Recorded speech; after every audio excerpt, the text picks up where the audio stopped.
un cilindro de hierro de 19 metros de largo, 3 metros de diámetro y una reputación que aterrorizaba a los trabajadores que debían meterse dentro.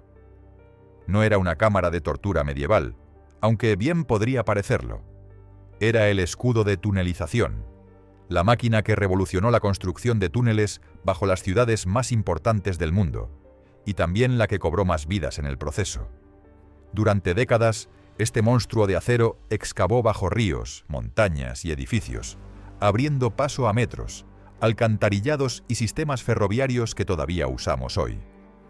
Pero cada metro que avanzaba tenía un precio que pocos están dispuestos a recordar. La historia comienza en 1818, cuando un ingeniero francés llamado Marquis Humbert Brunel observaba a un gusano de mar perforando madera en los muelles de Londres. La criatura tenía una concha protectora en su cabeza que le permitía excavar mientras las paredes se consolidaban detrás de ella. Brunel tuvo una revelación. Si la naturaleza había diseñado ese sistema, después de millones de años de evolución, quizás los humanos podían replicarlo para excavar bajo tierra sin que todo se derrumbara encima. Era una idea brillante, casi obvia en retrospectiva, pero absolutamente revolucionaria para una época donde los túneles se excavaban a mano, con picos y palas, rezando para que el techo no cediera. Brunel pasó los siguientes 7 años perfeccionando su diseño. El resultado fue el primer escudo de tunelización de la historia. Un marco rectangular de hierro fundido, dividido en 36 compartimentos individuales, cada uno lo suficientemente grande para que un hombre trabajara dentro. Los obreros excavaban la tierra frente a ellos, retiraban unos pocos centímetros de material y luego todo el escudo avanzaba mediante tornillos gigantes. Mientras tanto, otros trabajadores instalaban revestimientos de ladrillo en las paredes recién expuestas, creando un túnel permanente a medida que la máquina avanzaba. Era ingeniería pura, aplicada a un problema que había matado a cientos de mineros y excavadores durante siglos. El primer proyecto de Brunel fue el túnel bajo el río Támesis, conectando Rotherhithe con Wapping en Londres. Comenzó la excavación en 1825, y desde el primer día quedó claro que esto sería una batalla contra la naturaleza misma. El lecho del río era una mezcla de lodo, grava y desperdicios acumulados durante siglos.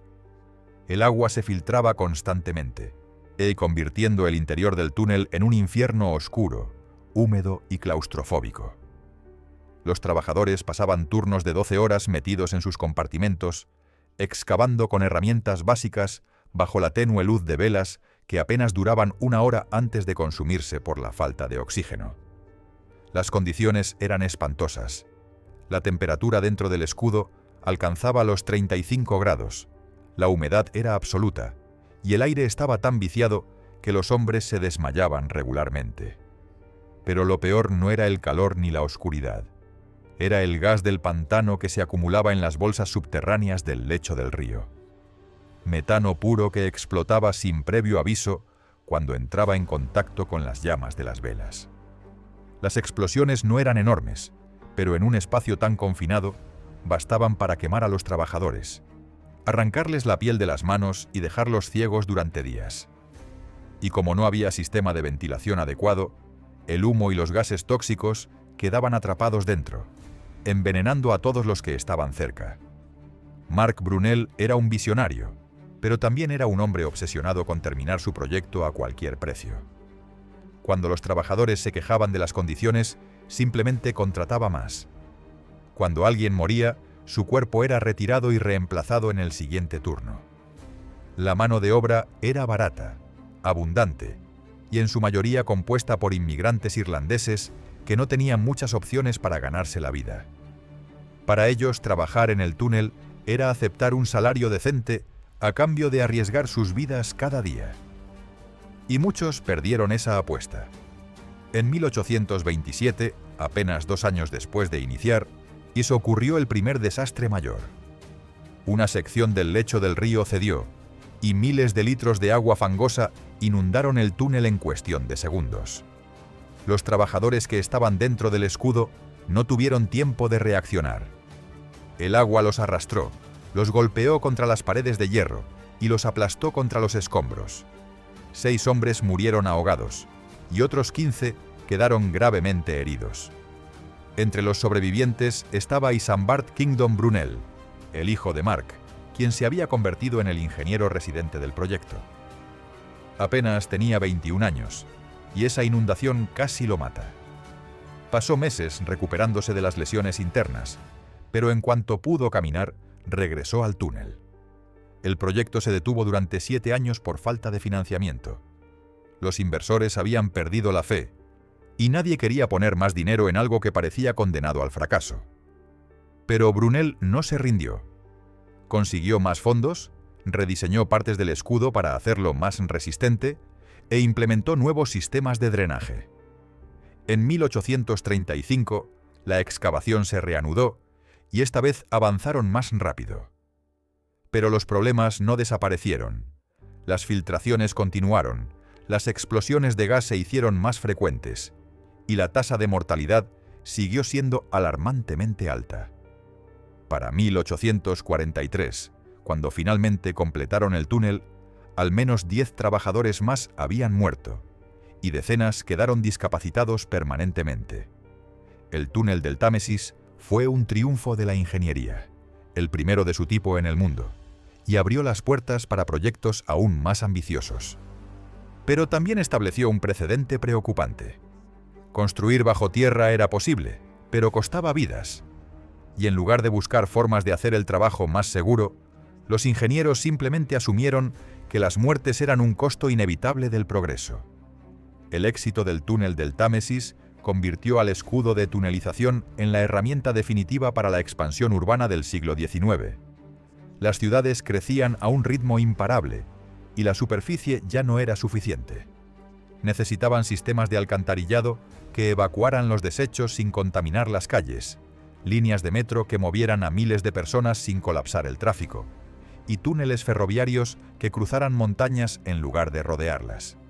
Todo eso requería excavar bajo tierra a una escala nunca vista, y el escudo era la única tecnología capaz de hacerlo.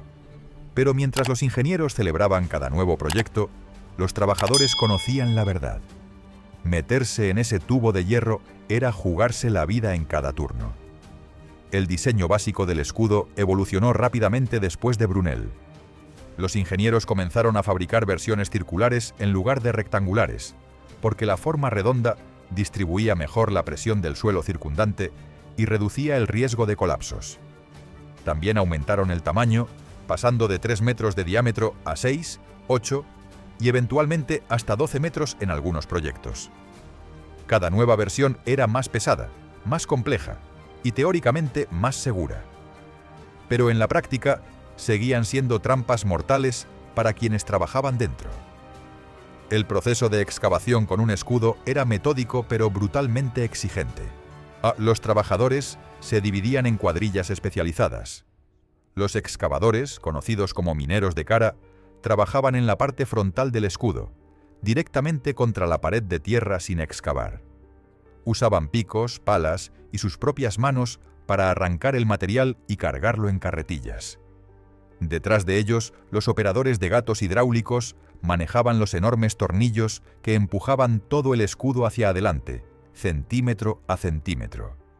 Y en la retaguardia, los albañiles trabajaban sin descanso instalando los anillos de revestimiento, generalmente hechos de hierro fundido o ladrillo, que formaban las paredes permanentes del túnel. Cada avance del escudo era un evento cuidadosamente coordinado. Los mineros retiraban aproximadamente 30 centímetros de tierra. Luego los operadores ajustaban los gatos hidráulicos, aplicaban presión y empujaban el escudo.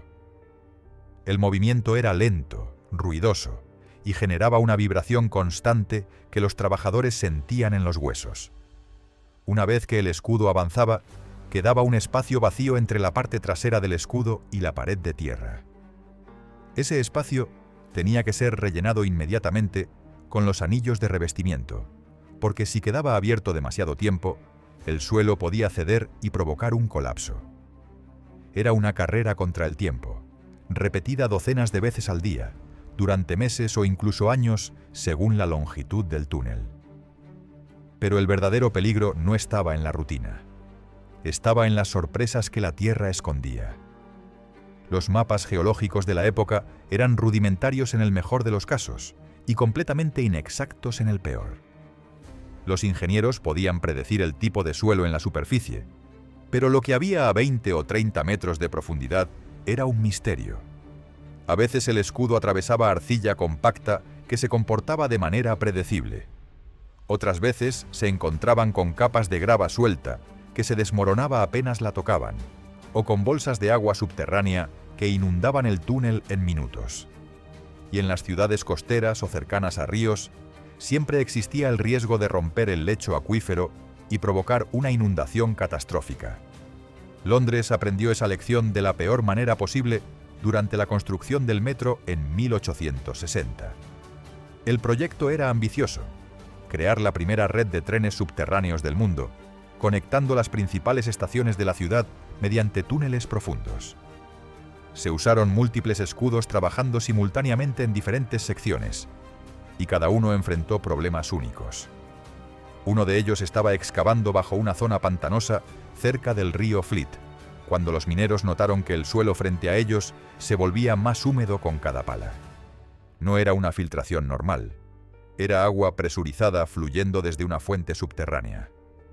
Intentaron reforzar el frente del escudo con tablones de madera, pero la presión era demasiado grande.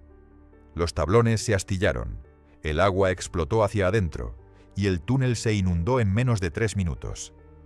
16 hombres estaban trabajando en el escudo en ese momento. 9 lograron escapar corriendo hacia la salida más cercana, aunque el agua los perseguía y varios quedaron atrapados brevemente bajo escombros flotantes. Los otros 7 no tuvieron esa suerte. Quedaron atrapados dentro del escudo cuando el agua bloqueó todas las salidas. Gritaron, golpearon las paredes de hierro, pero nadie podía ayudarlos.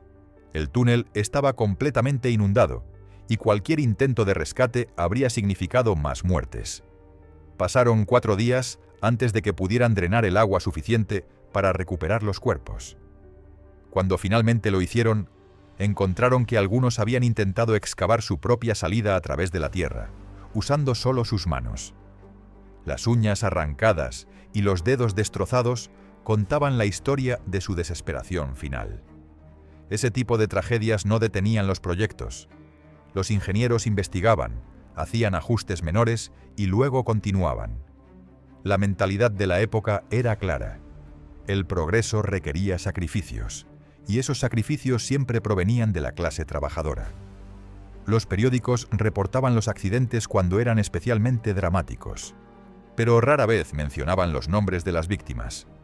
Eran solo trabajadores, números sin rostro que podían ser reemplazados al día siguiente. Sus familias recibían una compensación mínima, si es que recibían algo, y se esperaba que siguieran adelante sin hacer preguntas incómodas. Pero más allá de las inundaciones y los colapsos, existía un asesino silencioso que los ingenieros ni siquiera entendían completamente: el aire comprimido. A medida que los escudos excavaban más profundo, la presión del agua subterránea aumentaba, y la única forma de evitar inundaciones constantes era presurizando el interior del túnel. Bombeaban aire comprimido en la cámara de trabajo, creando una presión interna que empujaba el agua hacia afuera y mantenía el frente de excavación relativamente seco. En teoría era brillante. En la práctica era un veneno lento. Los trabajadores entraban a la cámara presurizada a través de una esclusa de aire. Pasaban 8 o 10 horas trabajando bajo presión elevada y luego salían por la misma esclusa. Pero nadie sabía que el cuerpo humano absorbe nitrógeno del aire cuando está bajo presión, y que ese nitrógeno necesita tiempo para ser liberado gradualmente cuando la presión disminuye. Si la descompresión era demasiado rápida, el nitrógeno formaba burbujas en la sangre y los tejidos, causando un dolor insoportable, parálisis o muerte. Los trabajadores lo llamaban la enfermedad de los buzos, o simplemente los dobleces, porque las víctimas se retorcían del dolor mientras las burbujas de nitrógeno destrozaban sus articulaciones. Al principio, los ingenieros no tenían idea de qué estaba pasando. Los trabajadores terminaban su turno aparentemente sanos, salían de la esclusa, y minutos después comenzaban a gritar y colapsar. Algunos quedaban paralizados permanentemente de la cintura para abajo. Otros perdían la vista o el oído. Y muchos simplemente morían, sin que nadie pudiera explicar por qué un hombre joven y saludable caía muerto 30 minutos después de terminar su turno. Tomó décadas de investigación médica entender el fenómeno, y para entonces, cientos de trabajadores ya habían sufrido daños irreversibles. Nueva York enfrentó su propia pesadilla con los escudos de tunelización cuando decidió construir el sistema de metro más ambicioso de América. Era 1890, y la ciudad crecía tan rápido que las calles ya no daban abasto. Los tranvías tirados por caballos creaban embotellamientos imposibles, y los edificios se hacían cada vez más altos, y la población se duplicaba cada década. La solución era obvia. Necesitaban un sistema subterráneo que moviera personas de forma rápida y eficiente. Pero construirlo significaba excavar bajo una ciudad ya consolidada, esquivando cimientos de rascacielos, tuberías de gas, líneas eléctricas y cloacas antiguas que nadie había mapeado correctamente. Los ingenieros estadounidenses estudiaron los métodos británicos y decidieron que podían hacerlo mejor. Importaron escudos más grandes, con diámetros de hasta 9 metros, lo suficientemente anchos para acomodar túneles de doble vía. También implementaron sistemas de ventilación más sofisticados y mejores protocolos de seguridad. Al menos eso era lo que prometían en los planos. La realidad fue muy diferente. Manhattan está construido sobre roca sólida en algunas áreas y sobre sedimentos blandos en otras, a veces con transiciones abruptas que ningún mapa podía predecir. Un escudo podía estar avanzando sin problemas a través de esquisto compacto y de repente encontrarse con una bolsa de arena húmeda que se desmoronaba como azúcar. El túnel bajo el río Este fue particularmente problemático. Conectaba Manhattan con Brooklyn y requería excavar a más de 30 metros bajo el lecho del río. La presión del agua era inmensa, obligando a los ingenieros a usar aire comprimido a niveles peligrosos.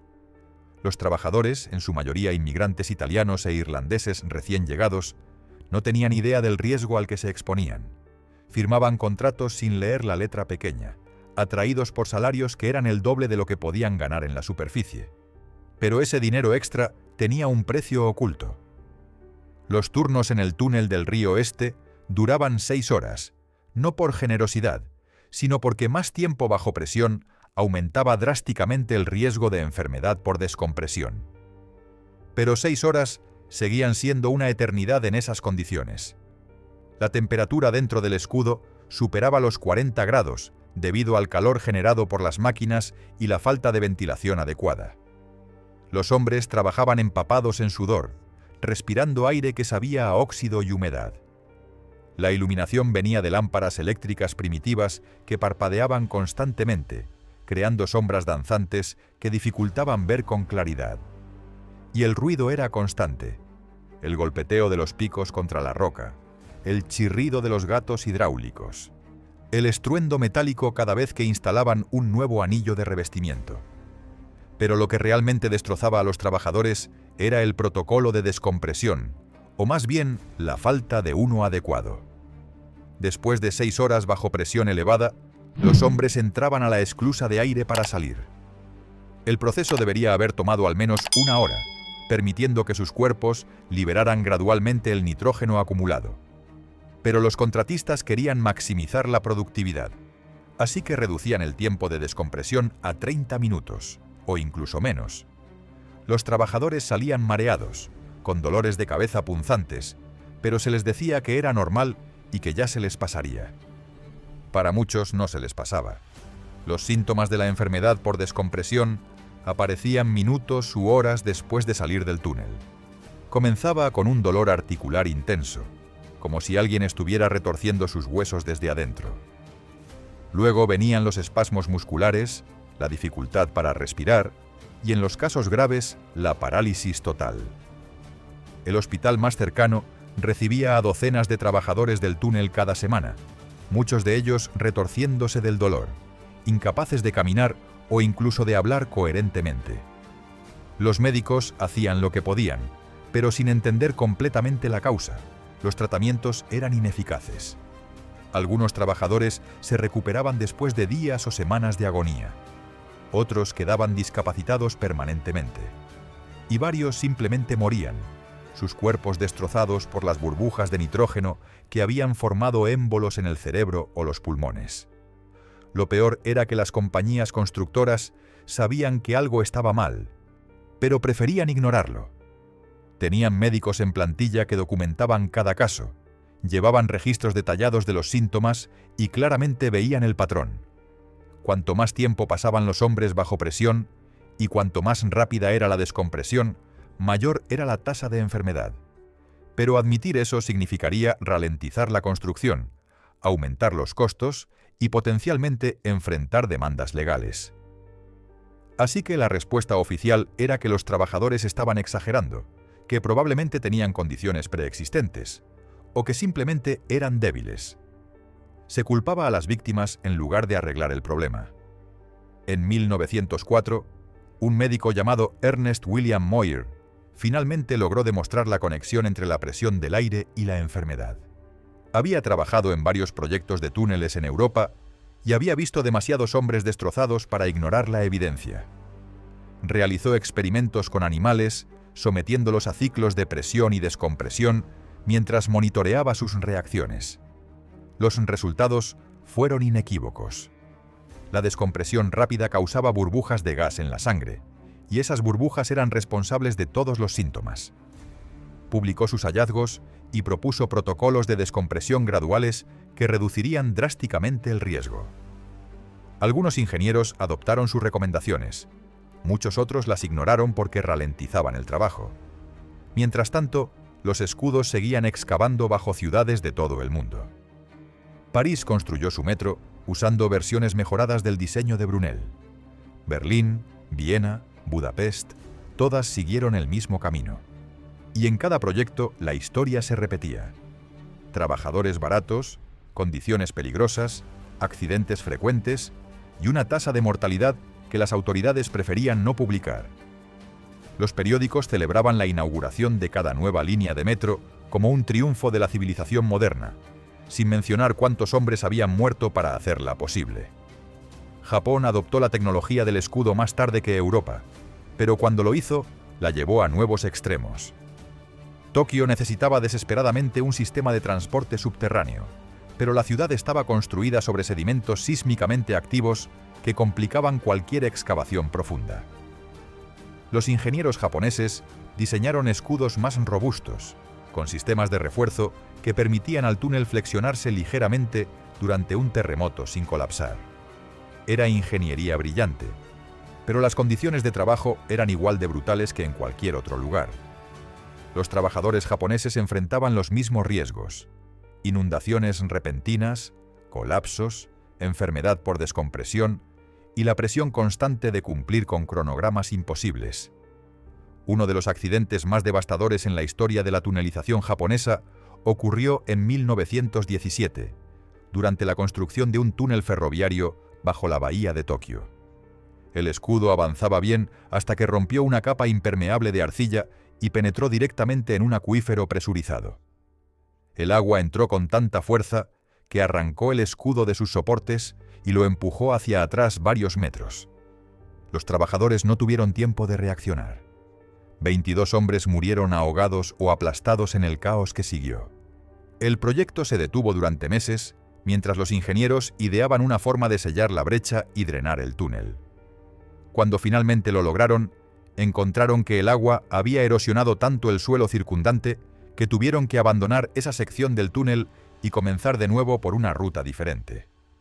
A medida que avanzaba el siglo XX, los escudos de tunelización se volvieron más sofisticados, pero también más peligrosos en cierto sentido.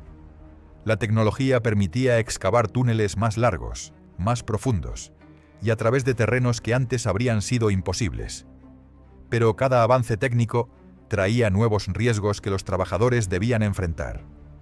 Los escudos ya no eran simplemente cilindros de hierro empujados por tornillos. Ahora incluían cabezales rotativos con cuchillas de acero que trituraban la roca, y sistemas hidráulicos que ejercían miles de toneladas de presión y motores eléctricos que generaban calor y ruido ensordecedores. Trabajar dentro de uno de estos escudos modernos era como estar dentro de una máquina gigante diseñada para destruir todo a su paso, incluidos los humanos si algo salía mal. El primer escudo con cabezal rotativo fue desarrollado en Inglaterra en 1910. La idea era simple pero revolucionaria. En lugar de que los trabajadores excavaran manualmente el frente del túnel, una rueda enorme cubierta de cuchillas giraba constantemente, cortando la tierra y la roca mientras el escudo avanzaba. El material excavado caía en una cinta transportadora que lo llevaba fuera del túnel, eliminando la necesidad de carretillas y reduciendo la cantidad de trabajadores necesarios en el frente de excavación. En teoría, y esto hacía el trabajo más rápido y seguro. En la práctica creaba nuevos peligros. El cabezal rotativo giraba con una fuerza tremenda, capaz de triturar rocas del tamaño de un automóvil. Si un trabajador se acercaba demasiado mientras estaba en funcionamiento, podía ser succionado y despedazado en segundos. Y debido al ruido constante de la maquinaria, era difícil escuchar advertencias o gritos de auxilio. Los primeros escudos rotativos cobraron varias víctimas de esta manera. Hombres que resbalaban, perdían el equilibrio o simplemente cometían un error de cálculo y terminaban atrapados en los engranajes. Las muertes eran instantáneas pero horribles, dejando a los compañeros de trabajo traumatizados y a las familias con cuerpos que apenas podían ser identificados. Otro problema con los escudos rotativos era el mantenimiento. Si las cuchillas del cabezal se desgastaban constantemente, especialmente cuando excavaban a través de roca dura o terreno con fragmentos de metal y concreto. Reemplazar las cuchillas requería detener el escudo, despresurizarlo si estaban trabajando bajo aire comprimido, y enviar a un equipo de trabajadores al frente para desmontar las piezas dañadas e instalar nuevas. Era un trabajo increíblemente peligroso, porque el frente del túnel quedaba temporalmente sin protección. El suelo podía colapsar en cualquier momento, aplastando a los trabajadores contra el cabezal. Y si estaban bajo un río o cerca de un acuífero, siempre existía el riesgo de una inundación súbita. En 1928, durante la construcción del túnel Holland entre Nueva York y Nueva Jersey, y un equipo de mantenimiento estaba reemplazando cuchillas cuando el suelo del lecho del río cedió. No fue un colapso masivo, solo una pequeña grieta que permitió que el agua comenzara a filtrarse. Pero en cuestión de minutos, esa filtración se convirtió en un torrente. Los trabajadores intentaron escapar, pero estaban en la parte más profunda del escudo, a más de 20 metros bajo el río, y la única salida era a través de un pasillo estrecho que ya estaba inundándose. 3 hombres quedaron atrapados. Uno de ellos logró aferrarse a una viga de soporte durante casi una hora mientras el agua subía, gritando por ayuda hasta que su voz se apagó.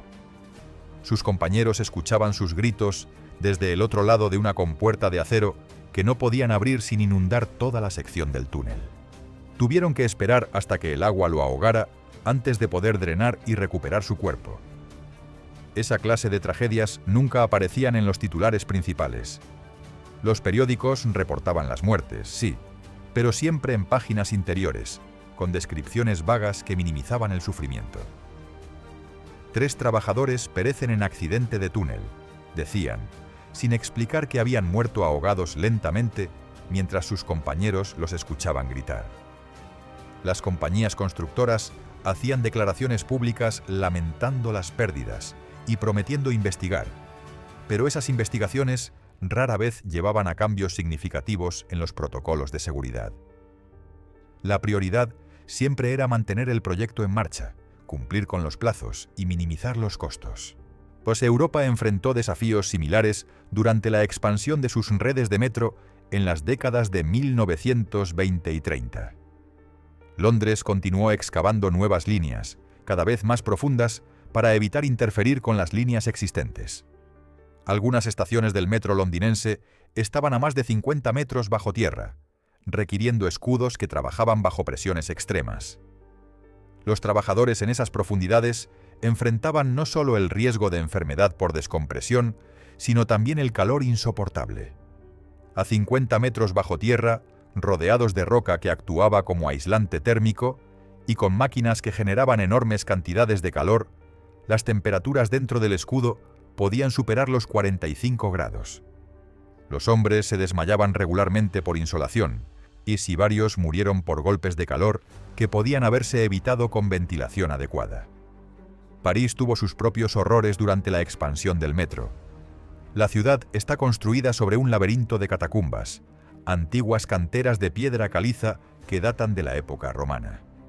Los mapas de estas catacumbas eran incompletos y poco confiables, lo que significaba que los escudos podían estar excavando y de repente romper el techo de una cámara subterránea que nadie sabía que existía.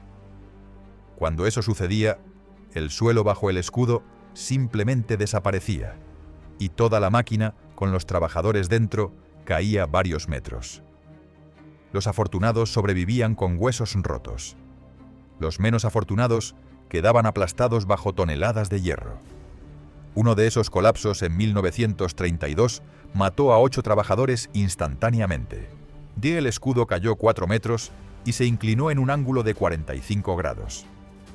Los hombres que estaban en la parte frontal fueron lanzados contra el cabezal rotativo, que aunque no estaba girando, tenía cuchillas lo suficientemente afiladas para causar heridas mortales.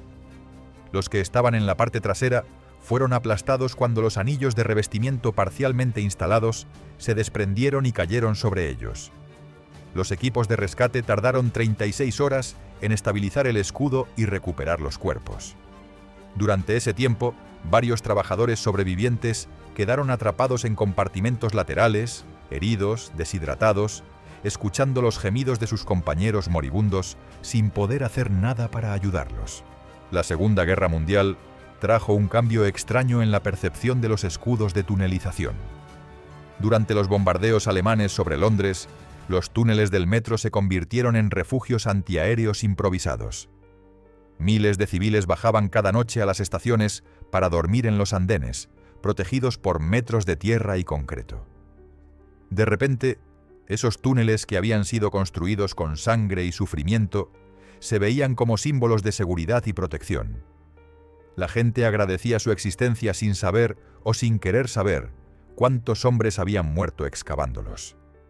Después de la guerra, la reconstrucción de Europa aceleró aún más la construcción de túneles.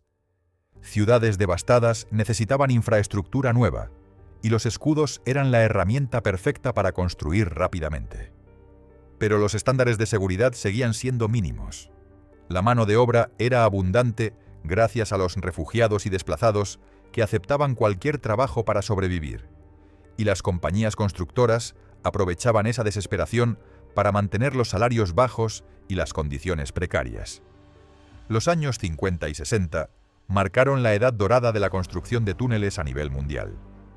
El boom económico de posguerra significaba que había dinero para proyectos masivos de infraestructura, y prácticamente todas las grandes ciudades querían expandir o construir sistemas de metro. Moscú, que ya tenía una red impresionante iniciada en los años 30, continuó excavando líneas cada vez más profundas.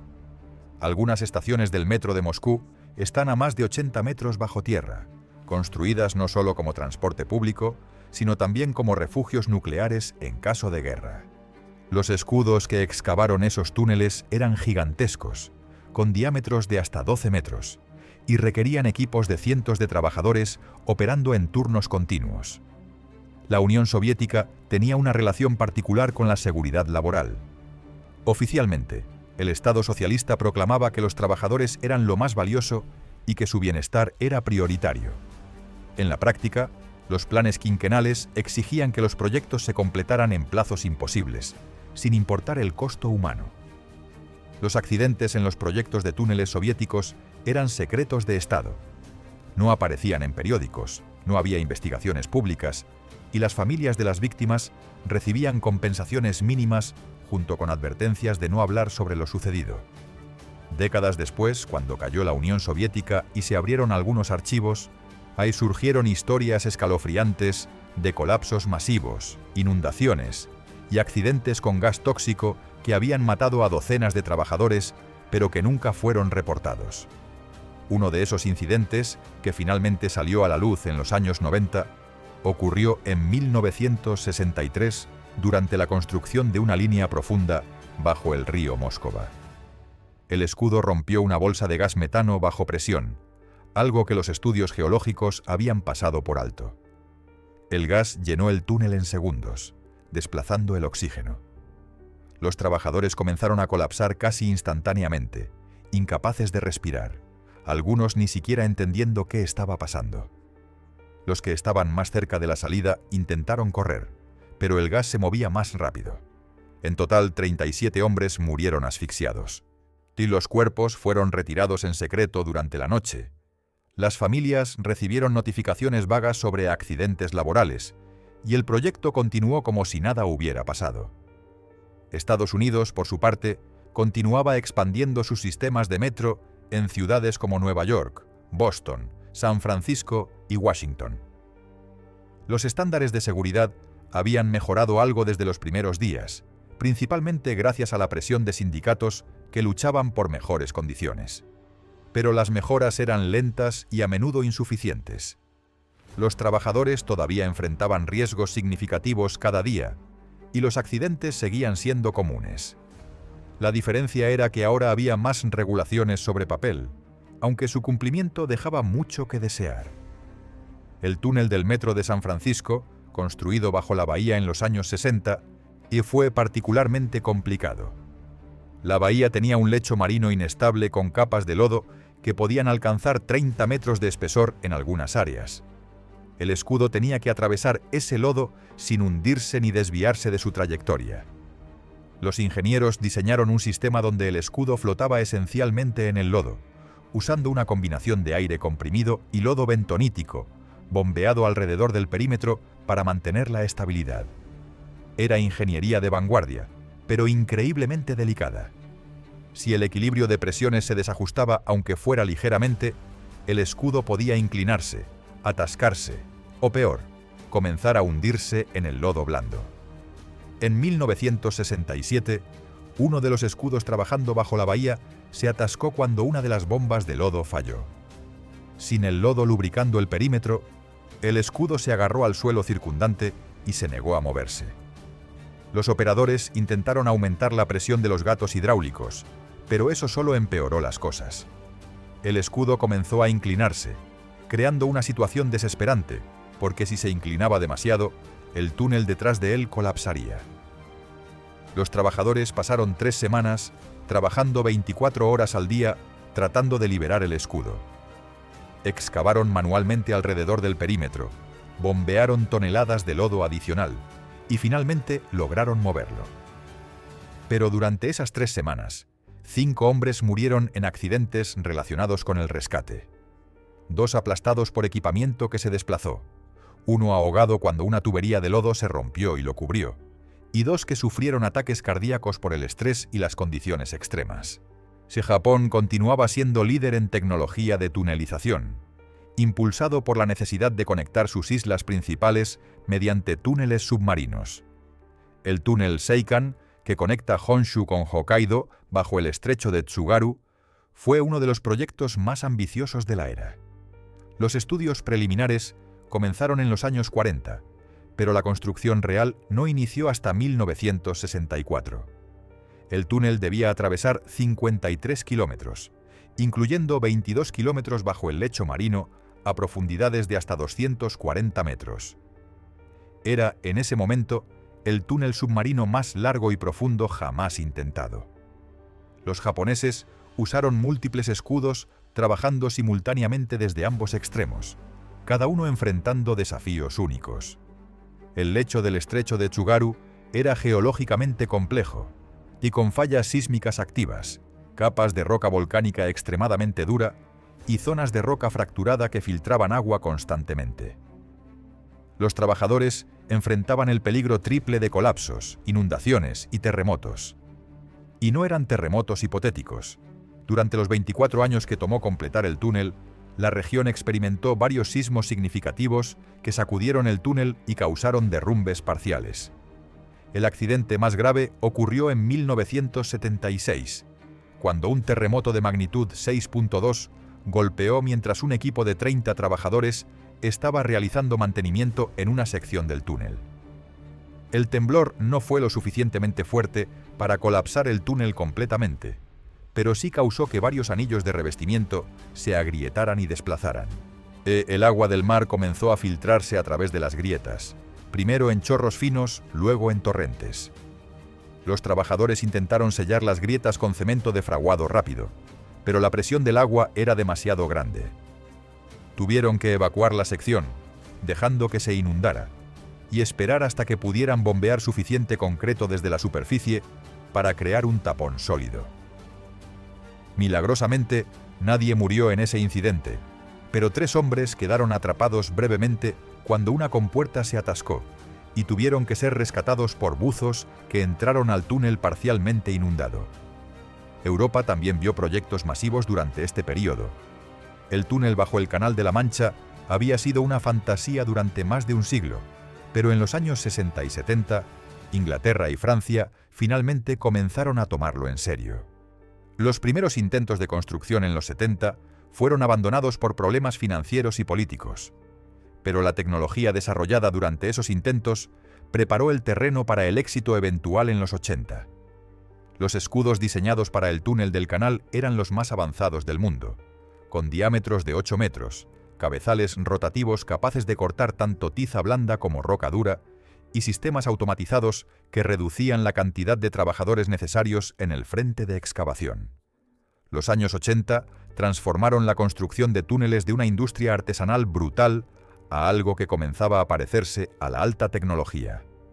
Los escudos modernos, ahora llamados tuneladoras o TBM por sus siglas en inglés, eran máquinas extraordinariamente complejas que costaban millones de dólares y requerían equipos especializados para operarlas. Pero el peligro no desapareció con la modernización, simplemente cambió de forma. Los trabajadores ya no morían tanto por colapsos o inundaciones repentinas, aunque eso seguía sucediendo. Ahora morían por fallos mecánicos, accidentes con maquinaria pesada y exposición a sustancias tóxicas usadas en el proceso de excavación.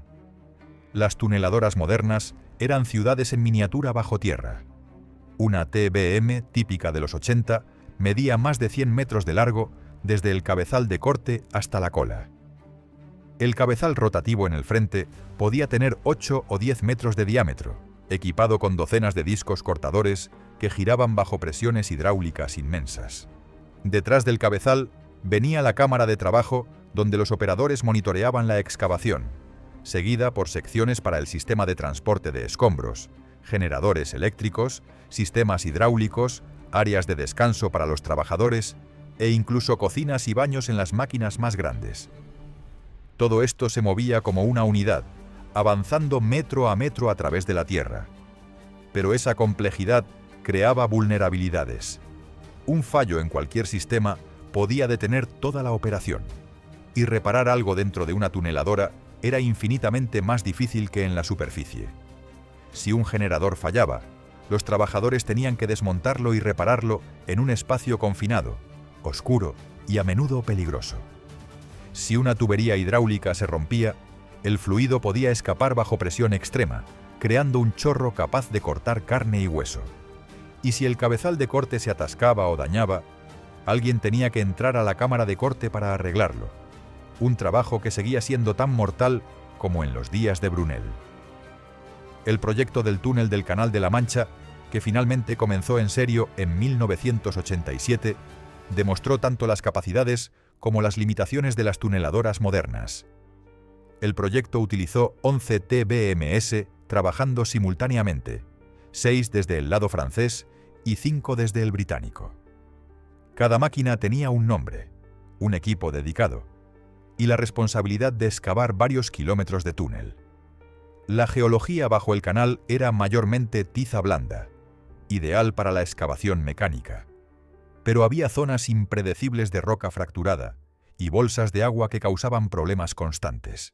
Y las TBMS británicas enfrentaron mayores dificultades porque el lado inglés del canal tenía más fallas geológicas y agua subterránea. Una de las máquinas, bautizada como Europa, sufrió un fallo catastrófico en 1988, cuando su cabezal de corte golpeó una zona de roca extremadamente dura que los estudios no habían detectado. Los discos cortadores comenzaron a romperse uno tras otro, y los fragmentos de metal volaban dentro de la cámara de corte como metralla. 2 trabajadores resultaron gravemente heridos por los fragmentos, uno perdiendo un ojo y el otro sufriendo cortes profundos en el torso. La TBM tuvo que ser detenida durante 3 semanas para reemplazar todos los discos cortadores, un trabajo que requirió que los trabajadores entraran a la cámara de corte. Hubo un espacio claustrofóbico, con apenas espacio para maniobrar. Entrar a la cámara de corte de una TBM era probablemente el trabajo más peligroso en toda la construcción de túneles. El cabezal tenía que ser inmovilizado completamente, algo más difícil de lo que parece porque la presión del suelo circundante intentaba constantemente empujarlo. Los trabajadores entraban a través de una pequeña esclusa, arrastrándose entre los discos cortadores gigantes, con apenas suficiente espacio para pasar. Si el cabezal se movía aunque fuera 1 centímetro mientras alguien estaba dentro, esa persona sería aplastada instantáneamente. Y todo el trabajo se hacía en completa oscuridad, excepto por las lámparas de los cascos, con el sonido constante del agua filtrándose y el crujido de la tierra presionando contra el acero. Durante la construcción del túnel del canal, hubo al menos una docena de incidentes donde trabajadores quedaron brevemente atrapados dentro de cámaras de corte cuando los sistemas de bloqueo fallaron. La mayoría fueron rescatados sin lesiones graves, pero el trauma psicológico de estar atrapado en un espacio tan confinado, sabiendo que cualquier movimiento del cabezal significaría muerte instantánea, dejaba cicatrices permanentes. Varios trabajadores renunciaron después de esas experiencias, prefiriendo perder el salario antes que arriesgarse nuevamente. El proyecto del canal también introdujo un nuevo peligro: los gases tóxicos generados por las reacciones químicas del concreto de fraguado rápido. Para estabilizar secciones problemáticas del túnel, los ingenieros bombeaban toneladas de concreto especial que se solidificaba en minutos en lugar de horas. Pero ese proceso liberaba humos tóxicos que se acumulaban en áreas mal ventiladas. Varios trabajadores sufrieron intoxicaciones por inhalación, con síntomas que iban desde mareos y náuseas hasta daño pulmonar permanente. Las compañías constructoras eventualmente implementaron mejores sistemas de ventilación, pero solo después de múltiples hospitalizaciones. Asia continuaba siendo el continente con mayor actividad de construcción de túneles. China, que estaba comenzando su transformación económica, inició proyectos masivos de metro en Beijing, Shanghái y otras ciudades principales. Los chinos compraron TBMS a fabricantes europeos y japoneses, pero también comenzaron a desarrollar sus propios diseños. Los estándares de seguridad chinos eran, en el mejor de los casos, flexibles. Los cronogramas de construcción eran increíblemente agresivos, y los trabajadores, en su mayoría campesinos rurales que habían migrado a las ciudades buscando trabajo, tenían poca o ninguna capacitación en construcción de túneles. Los accidentes en los proyectos chinos de los 80 y 90 eran frecuentes y a menudo devastadores, pero rara vez recibían cobertura internacional. El gobierno chino controlaba estrictamente la información sobre accidentes laborales, especialmente en proyectos de infraestructura considerados estratégicos. Cuando ocurrían colapsos o inundaciones que mataban a docenas de trabajadores, las noticias se suprimían o minimizaban. Las familias recibían compensaciones mínimas y se les advertía que no hablaran con extranjeros o medios de comunicación. Solo ocasionalmente, cuando un accidente era demasiado grande para ocultarlo completamente, aparecían reportes vagos en periódicos estatales admitiendo que había habido algunas víctimas sin dar números específicos. Los años 90 vieron la globalización de la tecnología de tunelización. Las compañías fabricantes de TBMS, principalmente alemanas, japonesas y estadounidenses, vendían sus máquinas por todo el mundo. Cada proyecto importante, ya fuera en Singapur, Dubái, México o Chile, utilizaba esencialmente la misma tecnología. Esto estandarizó los métodos de construcción, pero no necesariamente mejoró la seguridad, porque la calidad de los protocolos de seguridad dependía más de las regulaciones locales y la disposición de las compañías constructoras a cumplirlas que de las capacidades técnicas de las máquinas. Singapur construyó uno de los sistemas de metro más modernos y eficientes del mundo durante este periodo, y lo hizo con estándares de seguridad sorprendentemente altos para Asia. El gobierno singapurense implementó regulaciones estrictas que requerían capacitación exhaustiva para todos los trabajadores, inspecciones frecuentes y protocolos de emergencia claramente definidos. Los contratistas que violaban las normas de seguridad enfrentaban multas severas y podían ser excluidos de futuros proyectos. Como resultado, la tasa de accidentes en los túneles singapurenses fue significativamente menor que en proyectos comparables en otros países. No fue perfecto, hubo accidentes y muertes, pero fueron la excepción en lugar de la norma esperada. El contraste con otros proyectos en la región era notable. Corea del Sur, que estaba expandiendo agresivamente su red de metro en Seúl, experimentó varios accidentes graves durante los 90. En 1995, un colapso en un túnel bajo construcción mató a 16 trabajadores cuando una TBM desestabilizó el suelo sobre una estación de metro existente. La tierra cedió, creando un socavón gigante en la superficie que tragó parte de una calle y varios vehículos. La investigación posterior reveló que los estudios geológicos habían sido inadecuados y que la compañía constructora había tomado atajos para ahorrar dinero, excavando más rápido de lo que los planes originales especificaban. América Latina comenzó sus propios proyectos de metro a gran escala durante los 90. Ciudad de México expandió su sistema existente, Santiago de Chile construyó nuevas líneas, y São Paulo en Brasil inició proyectos ambiciosos. Pero estos proyectos enfrentaron desafíos únicos, derivados de la corrupción endémica, la falta de experiencia local en construcción de túneles, y presupuestos inadecuados que obligaban a tomar atajos peligrosos. En México, varios accidentes graves fueron directamente atribuibles a equipamiento defectuoso o mal mantenido que había sido adquirido a través de contratos corruptos donde funcionarios recibían sobornos para aprobar equipamiento más barato y menos seguro. En 1997, durante la construcción de una nueva línea de metro en São Paulo, y una TBM sufrió un fallo hidráulico masivo que resultó en la muerte de 8 trabajadores. El sistema hidráulico que controlaba el avance de la máquina perdió presión repentinamente, causando que el cabezal de corte se detuviera mientras el cuerpo de la TBM continuaba siendo empujado por los gatos traseros. La desincronización creó tensiones estructurales que rompieron varias secciones de la máquina. Los trabajadores que estaban en la cámara media quedaron atrapados cuando compartimentos colapsaron a su alrededor. Los equipos de rescate tardaron 15 horas en cortar suficiente metal para acceder a las víctimas, pero para entonces todos habían muerto por las lesiones o asfixia. La investigación del accidente de São Paulo reveló que la TBM había sido adquirida de segunda mano, que varios componentes críticos nunca habían sido reemplazados a pesar de estar cerca del final de su vida útil, y que los operadores no habían recibido capacitación adecuada sobre los sistemas de seguridad. Pero las conclusiones de la investigación llevaron a pocas consecuencias reales. Los ejecutivos de la compañía constructora enfrentaron multas menores, y el proyecto continuó después de una pausa de 2 meses.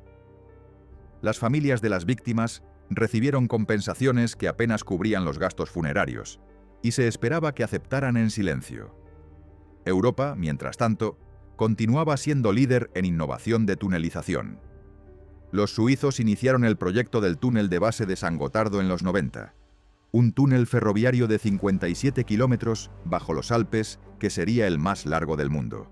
De la construcción utilizaría 4 TBMS gigantes, cada una costando más de $100 millones, equipadas con la última tecnología en sensores, sistemas automatizados y protecciones de seguridad.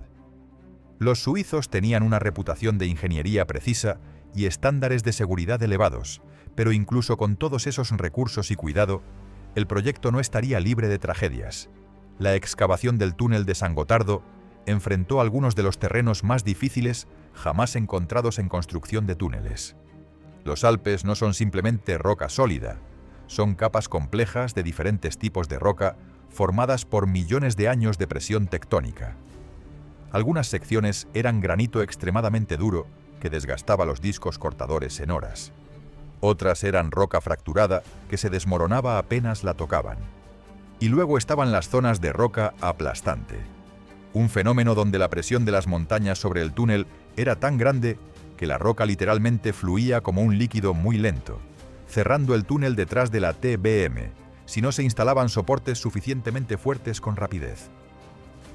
En el año 2000, una de las TBMS trabajando en San Gotardo quedó completamente atrapada en una zona de roca aplastante.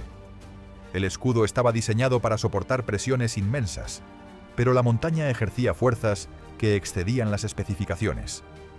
La roca comenzó a deformar el acero del escudo, literalmente doblando las vigas de soporte. Los trabajadores fueron evacuados inmediatamente cuando los sensores detectaron las deformaciones, salvando vidas. Pero la TBM quedó inutilizada. No había forma de repararla in situ, y extraerla habría sido imposible. La decisión fue abandonarla allí, sellarla con concreto y excavar un túnel de desvío alrededor de ella usando métodos tradicionales de explosivos. Esa TBM de $100 millones permanece enterrada en los Alpes hasta hoy, un monumento oculto a los límites de la ingeniería humana. El nuevo milenio trajo consigo una aceleración masiva en la construcción de túneles a nivel global. China emergió como el jugador dominante, construyendo más kilómetros de metro en una década de lo que Europa había construido en un siglo. Beijing, Shanghái, Guangzhou, Shenzhen y docenas de ciudades más pequeñas iniciaron sistemas de metro desde cero o expandieron los existentes a un ritmo que parecía imposible. Para el año 2010, China tenía más TBMS operando simultáneamente que el resto del mundo combinado. Ese crecimiento explosivo vino con un costo humano que el gobierno chino minimizaba sistemáticamente. Los trabajadores seguían siendo mayormente migrantes rurales sin capacitación adecuada, trabajando turnos de 12 horas bajo condiciones que violaban incluso las regulaciones chinas, que ya eran laxas comparadas con estándares internacionales. Los accidentes eran tan frecuentes que dejaron de considerarse noticia a menos que fueran especialmente devastadores. Un colapso que mataba a 3 o 4 trabajadores apenas recibía una mención en medios locales. Solo cuando las cifras alcanzaban las 2 cifras, y solo si no podía ocultarse completamente, aparecían reportes en medios nacionales. Uno de los accidentes más graves ocurrió en el año 2008 en Hangzhou, y cuando un túnel bajo construcción colapsó debido a fallas en el diseño y ejecución. La TBM había debilitado el suelo sobre una línea de metro existente, pero nadie realizó los cálculos estructurales necesarios para asegurarse de que era seguro. El techo del túnel cedió durante la hora pico, y el colapso se propagó a la superficie, creando un socavón de 50 metros de diámetro. Un autobús lleno de pasajeros cayó en el agujero, junto con varios automóviles. En total, 21 personas murieron, incluyendo trabajadores del túnel y civiles en la superficie. El gobierno chino arrestó al ingeniero jefe y varios supervisores, los procesó rápidamente y ejecutó a 2 de ellos. Fue un recordatorio brutal de cómo el Estado chino manejaba las responsabilidades por accidentes mayores. Cabezas rodaban, literalmente, pero las condiciones sistémicas que causaban los accidentes permanecían sin cambios. Medio Oriente entró agresivamente en el juego de la construcción de túneles durante los 2000. Dubái, que estaba transformándose en una metrópolis futurista alimentada por dinero del petróleo, decidió que necesitaba un sistema de metro a pesar de que la ciudad apenas tenía 50 años de antigüedad. El metro de Dubái fue diseñado como uno de los más largos y modernos del mundo, con grandes secciones elevadas pero también túneles significativos bajo el centro de la ciudad.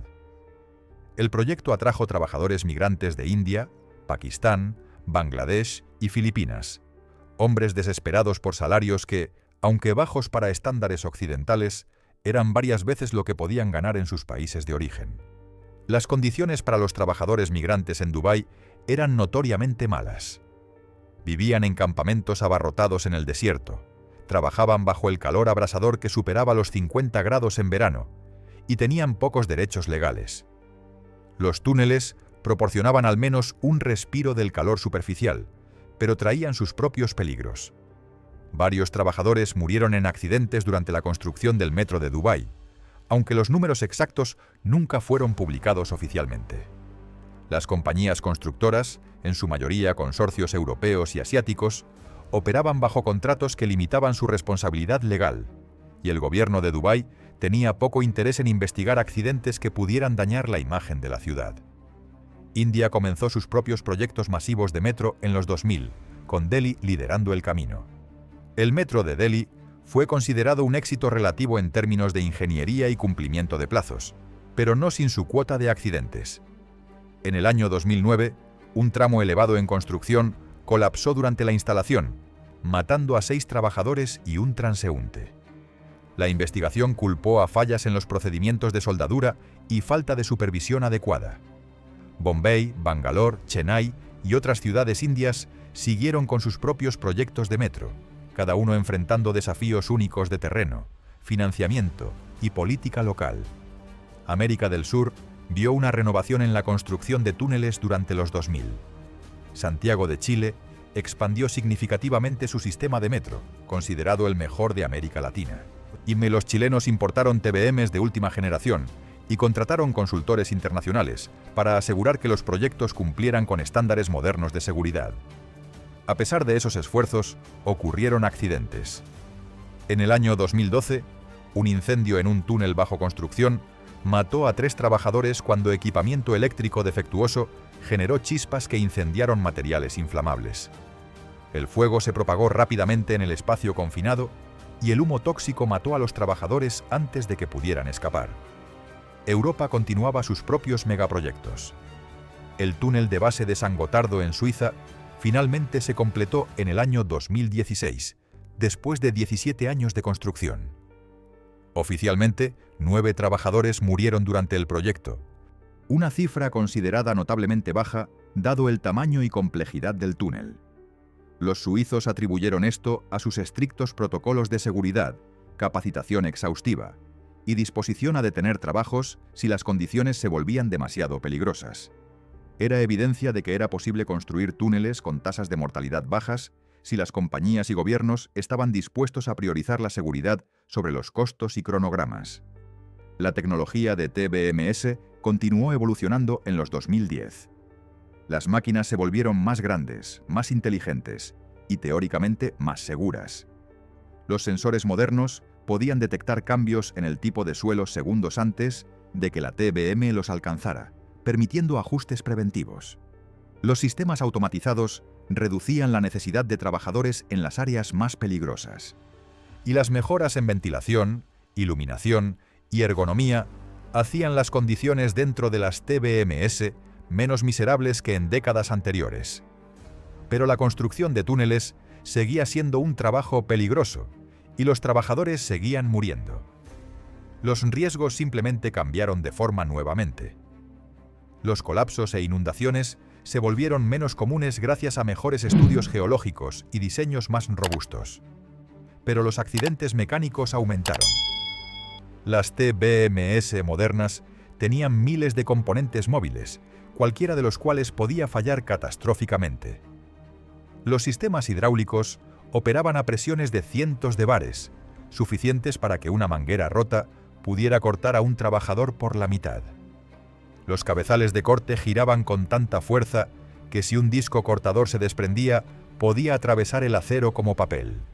Y los sistemas eléctricos llevaban suficiente voltaje para matar instantáneamente a cualquiera que los tocara incorrectamente.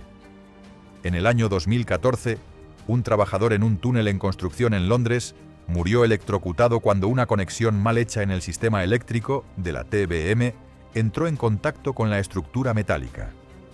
El hombre estaba realizando mantenimiento rutinario, usando guantes y botas de seguridad apropiados, siguiendo todos los protocolos. Pero un componente defectuoso que debería haber sido reemplazado semanas antes creó un camino de corriente inesperado. Murió instantáneamente. La investigación resultante reveló que la compañía constructora había demorado el reemplazo del componente defectuoso para evitar detener la TBM, porque cada día de parada costaba millones de libras. El ingeniero de seguridad que había recomendado la parada había sido ignorado por sus superiores. China, mientras tanto, había desarrollado su propia industria de fabricación de TBMS.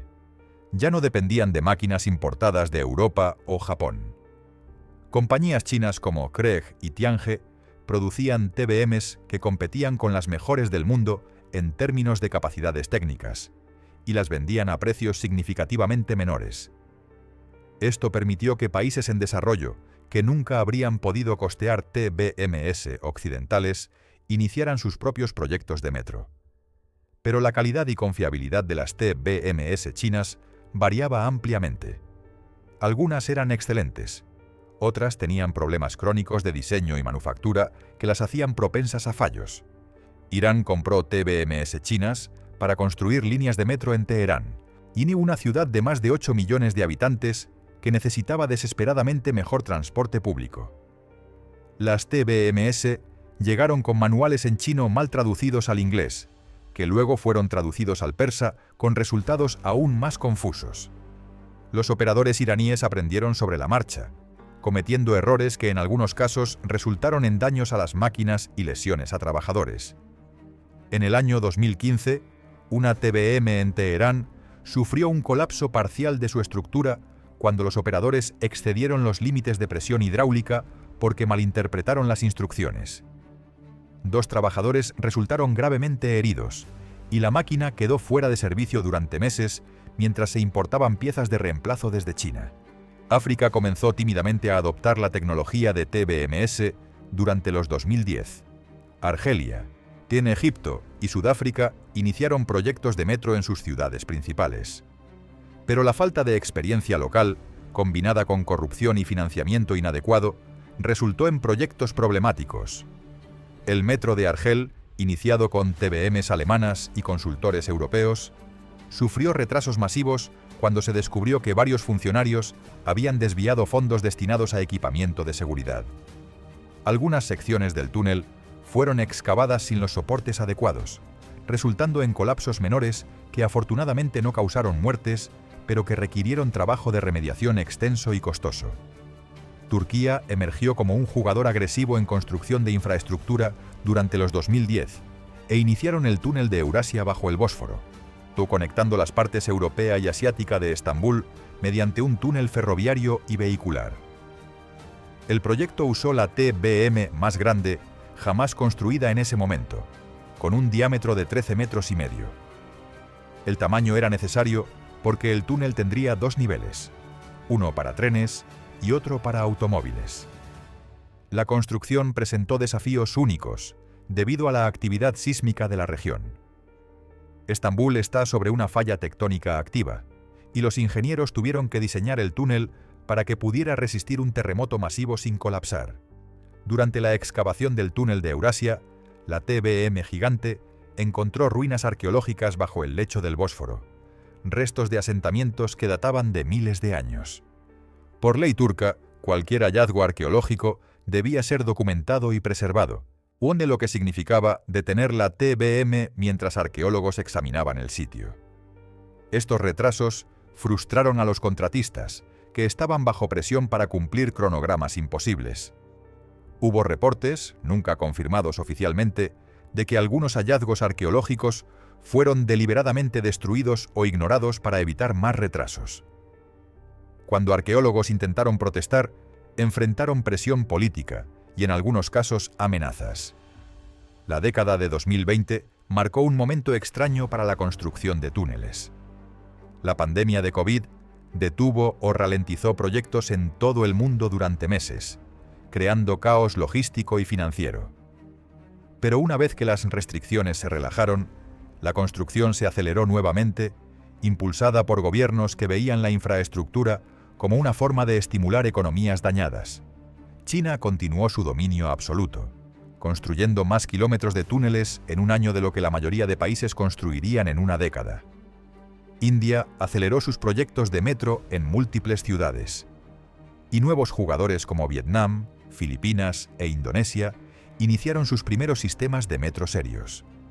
Las TBMs modernas de los 20 son máquinas extraordinarias. Las más grandes tienen 15 metros de diámetro, cientos de metros de largo y pesan miles de toneladas. Están equipadas con inteligencia artificial que puede ajustar automáticamente la velocidad de excavación basándose en el tipo de suelo, sistemas de navegación que mantienen la TBM en su trayectoria con precisión milimétrica, y sensores que monitorean constantemente miles de parámetros. En teoría, estas máquinas son más seguras que nunca. En la práctica, seguían siendo peligrosas, porque nada puede eliminar completamente el riesgo de trabajar bajo tierra, rodeado de presiones inmensas, en espacios confinados, dependiendo de máquinas complejas que inevitablemente fallan. En el año 2021, durante la construcción de una nueva línea de metro en Ho Chi Minh City, Vietnam, una TBM sufrió un fallo en su sistema de control que causó que el cabezal de corte acelerara descontroladamente.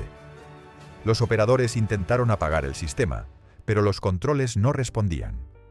La TBM comenzó a excavar mucho más rápido de lo diseñado, desestabilizando el túnel. Los trabajadores fueron evacuados inmediatamente cuando los sensores detectaron vibraciones anormales. Minutos después, una sección del túnel colapsó, llenándose de tierra y escombros. Nadie murió porque la evacuación fue rápida, pero la TBM quedó enterrada bajo toneladas de material. Tomó 6 meses excavar manualmente alrededor de la máquina, repararla y reanudar el trabajo. Mumbai enfrentó uno de sus mayores desafíos de construcción de túneles en 2022, cuando una TBM trabajando en la línea 3 del metro golpeó un bolsón de agua subterránea bajo alta presión cerca de la costa. El agua explotó en el túnel con tanta fuerza que empujó la TBM hacia atrás varios metros antes de que pudieran cerrar las compuertas de emergencia. El túnel se inundó parcialmente, y aunque todos los trabajadores escaparon, la TBM quedó dañada y el cronograma del proyecto sufrió un retraso de más de un año. La investigación posterior reveló que los estudios geológicos habían pasado por alto el bolsón de agua porque los sondeos se habían realizado a intervalos demasiado espaciados para detectarlo. Indonesia inició la construcción de su primer sistema de metro en Yakarta en 2020, un proyecto masivo diseñado para aliviar el tráfico legendariamente horrible de la ciudad. Las TBMS importadas de Japón eran de última generación, pero enfrentaron condiciones que ninguna cantidad de tecnología podía hacer completamente seguras. Yakarta está construida sobre suelo pantanoso con un nivel freático extremadamente alto y hundimiento constante del terreno debido a la extracción excesiva de agua subterránea. Las TBMS tenían que excavar a través de lodo blando mientras compensaban continuamente por el hundimiento de la tierra sobre ellas. En 2023, una sección del túnel de metro de Yakarta colapsó durante la construcción, cuando el suelo sobre el túnel cedió más rápido de lo que los ingenieros habían predicho. El colapso creó un socavón que se tragó parte de una calle y 2 edificios pequeños. 5 personas murieron, incluyendo 3 trabajadores del túnel y 2 residentes de los edificios colapsados. Fue un recordatorio brutal de que incluso con la mejor tecnología, construir bajo ciudades densamente pobladas siempre conlleva riesgos no solo para los trabajadores, sino también para los residentes de la superficie. Europa continuaba refinando sus técnicas de construcción de túneles, pero incluso allí ocurrían accidentes. En 2024, durante la construcción de una nueva línea de metro en Barcelona, un incendio en una TBM mató a 2 trabajadores. El fuego comenzó en el sistema eléctrico, probablemente debido a un cortocircuito, y se propagó rápidamente debido a la presencia de lubricantes y otros materiales inflamables. El sistema de supresión de incendios de la TBM funcionó, pero no lo suficientemente rápido. Los 2 trabajadores que murieron estaban en una sección de la máquina donde el humo se acumuló antes de que pudieran escapar, y murieron por inhalación de gases tóxicos antes de que el fuego los alcanzara. China reveló en 2025 que había construido más de 8.000 kilómetros de túneles de metro en sus ciudades desde el año 2000, una cifra absolutamente asombrosa que superaba el total combinado de todos los demás países. Esa construcción empleó a millones de trabajadores durante décadas. El gobierno chino nunca publicó estadísticas completas sobre muertes o lesiones en esos proyectos, pero estimaciones de organizaciones internacionales de trabajo sugerían que miles de trabajadores habían muerto y decenas de miles habían resultado gravemente heridos. China había construido la red de túneles más extensa del mundo, pero lo había hecho con un costo humano que probablemente nunca se conocería completamente. Hoy, en 2026, los escudos de tunelización o TBMS son omnipresentes. Hay cientos operando simultáneamente en todo el mundo, excavando metros, túneles ferroviarios, sistemas de alcantarillado y hasta instalaciones subterráneas secretas para gobiernos. La tecnología ha avanzado hasta el punto donde máquinas del tamaño de edificios pueden excavar bajo montañas, ríos y ciudades con una precisión que Brunel nunca habría imaginado. Pero la pregunta fundamental permanece: ¿hemos finalmente logrado hacer este trabajo seguro o simplemente nos hemos vuelto mejores en aceptar los riesgos? Los defensores de la industria señalan las estadísticas. Las tasas de mortalidad en construcción de túneles han disminuido drásticamente en países desarrollados durante las últimas décadas. Los protocolos modernos de seguridad, cuando se implementan y siguen correctamente, pueden reducir los accidentes a niveles que, aunque no cero, son significativamente menores que en el pasado. Las TBMS modernas tienen redundancias en prácticamente todos los sistemas críticos, de modo que un fallo individual raramente resulta en catástrofe. Y la capacitación de trabajadores ha mejorado enormemente. Uso con simulaciones en realidad virtual que permiten a los operadores practicar respuestas a emergencias sin riesgo real. Pero los críticos argumentan que esas estadísticas solo cuentan parte de la historia. Las tasas de mortalidad han disminuido en países con regulaciones fuertes y aplicación rigurosa, principalmente en Europa Occidental, Japón, Singapur y partes de América del Norte. Pero en el resto del mundo, donde ocurre la vasta mayoría de la construcción de túneles actualmente, las condiciones no son tan diferentes de hace 50 años. Los trabajadores siguen siendo mayormente migrantes pobres con pocas alternativas. Los cronogramas siguen siendo agresivos. Y las compañías constructoras siguen encontrando formas de tomar atajos cuando creen que pueden salirse con la suya. En 2025, una investigación de periodismo independiente examinó proyectos de metro en construcción en 10 países en desarrollo y encontró violaciones sistemáticas de normas de seguridad en todos ellos.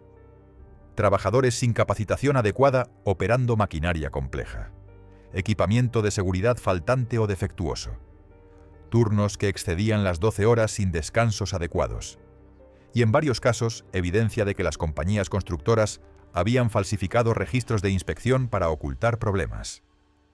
Cuando confrontados con estos hallazgos, los representantes de las compañías típicamente respondían que estaban cumpliendo con las regulaciones locales, que eran significativamente más laxas que los estándares internacionales. El problema fundamental es que construir túneles sigue siendo un negocio donde los márgenes de ganancia son ajustados y los cronogramas son despiadados. Los contratos se adjudican al postor más bajo, creando incentivos para que las compañías reduzcan costos donde puedan. Y lo más fácil de recortar es la seguridad, porque las consecuencias de hacerlo no son inmediatas. Una compañía puede operar con protocolos de seguridad inadecuados durante meses o años antes de que ocurra un accidente grave. Y cuando ocurre, las multas y compensaciones a menudo son menores que el dinero ahorrado al tomar atajos. Otro aspecto que rara vez se discute es el impacto psicológico del trabajo en túneles. Incluso cuando los trabajadores no sufren lesiones físicas, pasar años de sus vidas en espacios confinados, oscuros y peligrosos cobra un precio mental. Las tasas de depresión, ansiedad y trastorno de estrés postraumático entre trabajadores de túneles son significativamente más altas que en la población general. Muchos desarrollan claustrofobia que los persigue por el resto de sus vidas. Y aquellos que han experimentado accidentes graves o han visto morir a compañeros a menudo sufren trauma que nunca recibe tratamiento adecuado. Las TBMS del futuro prometen ser aún más avanzadas. Compañías están desarrollando máquinas completamente autónomas que podrían excavar túneles sin necesidad de trabajadores humanos en absoluto, al menos no en la zona de excavación activa. Los robots podrían realizar el mantenimiento de componentes peligrosos. La inteligencia artificial podría gestionar todas las decisiones operativas en tiempo real. Es una visión atractiva. Toda la eficiencia de las TBMS modernas sin el riesgo humano. Pero incluso los defensores más optimistas de esta tecnología admiten que estamos décadas lejos de que sea práctica y económicamente viable. Mientras tanto, los proyectos continúan. India tiene planes para quintuplicar sus kilómetros de metro en la próxima década. África finalmente está invirtiendo seriamente en infraestructura de transporte subterráneo. América Latina continúa expandiendo sus redes existentes. Y China, increíblemente, planea seguir construyendo a pesar de que ya tiene más túneles de metro que todos los demás países combinados. Cada uno de estos proyectos empleará a miles de trabajadores, expondrá a esos trabajadores a riesgos significativos y inevitablemente resultará en algunas muertes. La historia del escudo de tunelización es la historia del progreso humano en su forma más cruda. Tomamos una idea brillante, la implementamos con determinación despiadada y pagamos el precio en vidas humanas. Los túneles que excavaron estas máquinas transformaron ciudades, conectaron naciones y mejoraron la calidad de vida de miles de millones de personas. Cada día, cientos de millones de personas usan sistemas de metro sin pensar en cómo fueron construidos o quién los construyó. Descienden escaleras, suben a trenes y atraviesan kilómetros de túnel en minutos, completamente ajenos al hecho de que cada metro de ese túnel costó sudor, dolor y, en muchos casos, sangre. Marc Isambard Brunel murió en 1849, 6 años después de completar su túnel bajo el Támesis. Vivió lo suficiente para ver que su invención era revolucionaria, pero probablemente no imaginó hasta qué punto transformaría el mundo. Su hijo, Isambard Kingdom Brunel, se convirtió en uno de los ingenieros más famosos de la historia victoriana, diseñando puentes, barcos y ferrocarriles que lo inmortalizaron. Pero ambos Brunels eran productos de su tiempo, una época donde el valor de la vida humana se medía diferente dependiendo de la clase social. Los trabajadores que murieron en el túnel del Támesis fueron enterrados en tumbas sin nombre, olvidados por la historia excepto como estadísticas. Esa tradición de olvido continuó durante más de 150 años. Los monumentos celebran a los ingenieros, los políticos que cortaron cintas inaugurales y las propias máquinas. Pero rara vez mencionan a los hombres que operaron esas máquinas, que arriesgaron y a menudo perdieron sus vidas haciéndolas funcionar. En algunas ciudades, pequeñas placas conmemorativas reconocen que trabajadores murieron durante la construcción, pero sin nombres, sin números específicos, sin historias individuales. Es como si esas vidas fueran menos importantes que el concreto y el acero que dejaron atrás.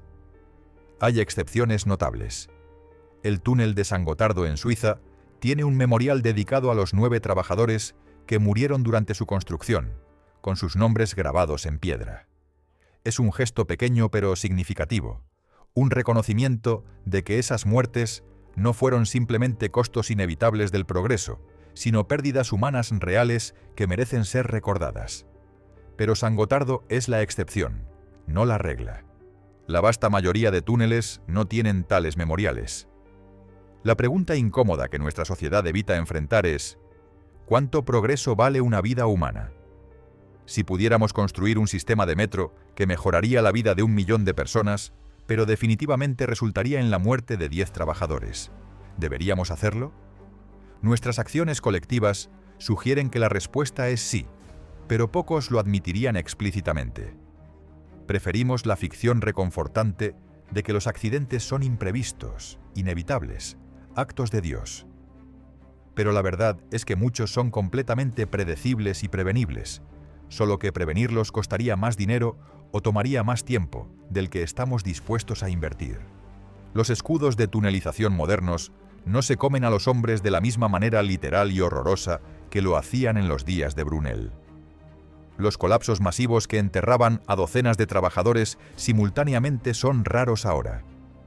Pero las máquinas siguen cobrando vidas, solo que de formas menos visibles. Un trabajador muere electrocutado aquí, otro aplastado por equipamiento allá, otro más por enfermedad pulmonar crónica derivada de años de respirar aire contaminado bajo tierra. Las muertes están espaciadas, individualizadas, más fáciles de ignorar que una catástrofe única. Y luego están las muertes que nunca aparecen en estadísticas oficiales. trabajadores que desarrollan cánceres décadas después, debido a exposición a sustancias tóxicas durante la construcción de túneles. Hombres que se suicidan años más tarde, yupo incapaces de lidiar con el trauma de lo que experimentaron bajo tierra. Familias destruidas por la ausencia de un padre o esposo que murió haciendo un trabajo que la sociedad considera esencial, pero a los trabajadores desechables. Estas consecuencias secundarias son imposibles de cuantificar, pero muy reales. El futuro de la construcción de túneles probablemente verá menos muertes en términos absolutos a medida que la automatización avance. Pero también verá más túneles construidos, en más lugares, bajo condiciones más desafiantes. La red global de infraestructura subterránea continuará expandiéndose durante décadas, probablemente siglos. Y mientras haya trabajadores humanos involucrados en esa construcción, habrá riesgos, accidentes y muertes. La pregunta es si como sociedad estamos dispuestos a exigir los estándares y la inversión necesarios para minimizar esas muertes, o si continuaremos tratándolas como costos aceptables de hacer negocios. Los escudos de tunelización construyeron el mundo moderno. Conectaron ciudades, hicieron posible la urbanización masiva y permitieron que miles de millones de personas vivieran en densidades que habrían sido imposibles sin transporte subterráneo. En ese sentido, son uno de los inventos más importantes de la era industrial. Pero también representan algo más oscuro: nuestra disposición colectiva a sacrificar algunas vidas para beneficiar a muchas otras, siempre y cuando las vidas sacrificadas sean las de trabajadores anónimos que podemos ignorar convenientemente. Sí, el tubo de fuego de 19 metros comenzó como una idea brillante inspirada por un gusano de mar. Se convirtió en la herramienta que excavó bajo ríos, montañas y océanos. Permitió que millones de personas se movieran por ciudades sin pensar en cómo llegaron allí los túneles, y a lo largo de 200 años se comió a suficientes hombres para llenar cementerios en todos los continentes. Esa es su verdadera historia, la que rara vez contamos cuando celebramos las maravillas de la ingeniería moderna. Los túneles son monumentos no solo a la brillantez humana, sino también a nuestra capacidad de olvidar selectivamente los costos de nuestros logros.